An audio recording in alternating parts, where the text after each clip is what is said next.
अर्थोडक्सी चर्चमा, orthodox आराधनामा, orthodox भनेको आजको धेरै युवा युवतीहरूले बुझेको रहेनछ है। अर्थोडक्स भनेको सिधा विश्वास भनेको, अर्थोडक्स विश्वास भनेको सिधा विश्वास, मिसावट नभएको कुरा, परमेश्वरको वचनमा जस्तो छ त्यस्तै, नथपी नघटाई त्यसलाई लिएर जाने भनेको। अझै त्यो उपदेशको किताब 4:27 के भन्छ भने नि, दाहिने र देब्रेतिर नलाग, आफ्ना खुट्टालाई सिधा अगाडि बढाउ भन्छ। सबै दुष्ट कुराबाट आफ्ना खुट्टाहरू निकाला भन्दछ। र अर्थोडक्सी आराधनामा चाहिँ धूपद्वारा सेवा सुरु हुन्छ। तपाईँले याद गरिराख्नुहुन्छ, हामी यो प्र्याक्टिस गरिरहेछौँ। यो धूपको अर्थ चाहिँ, धूप चाहिँ सुगन्ध मात्र होइन, तपाईँलाई सुगन्ध पनि हो, तर त्यति मात्रै होइन। धूप प्रार्थना हो, तपाईँले प्रकाशको किताबमा लेखेको पाउनुहुन्छ।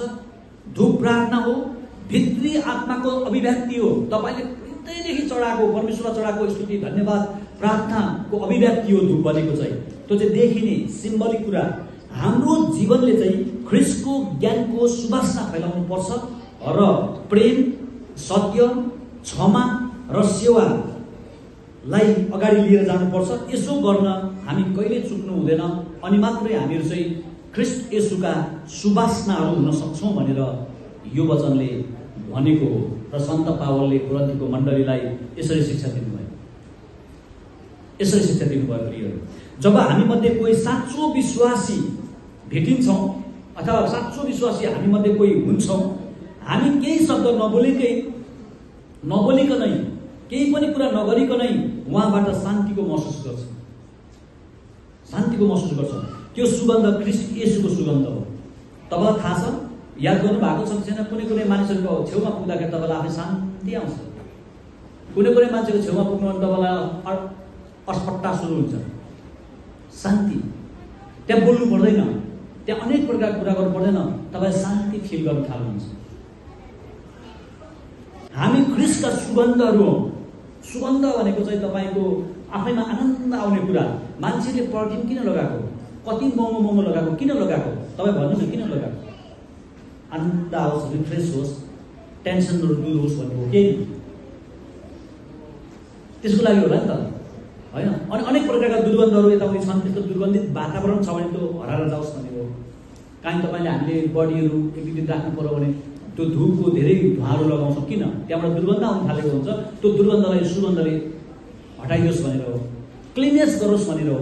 यहाँभित्रको सबै त्यो नेगेटिभ चाहिँ त्यो आक्रमणहरू चाहिँ हटेर जाओस् र सकारात्मक आक्रमण के अरे आकर्षणहरू चाहिँ मानिसको जीवनमा आओस् भनेर हो। त्यसरी हामीले गर्ने गर्छौँ नि। तर धेरैचोटि हामीसँग प्रश्न हुन्छ, उत्तर हामीसँग हुँदैन।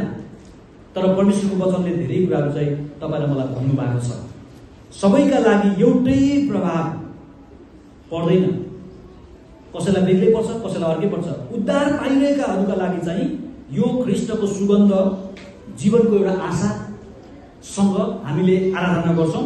तर जो आफ्नो हृदय कठोर पार्छन् तिनका लागि चाहिँ यो दुर्गन्ध न्यायको भागीदारको निम्ति पनि हामीले सेवा गर्छौँ। किनभने दुईटैका बिचमा हामीहरू भएको कारणले गर्दा। तपाईँ हेर्नु होला, म तपाईँलाई एउटा उदाहरण दिन्छु। नोहको सेवाले केहीलाई उद्धार गर्यो।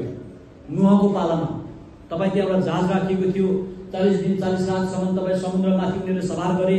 त्यो जहाजमा केहीलाई उद्धार गर्यो नोहको सेवामा, केहीलाई त्यहाँ विनाश गर्यो नोहको सेवामा।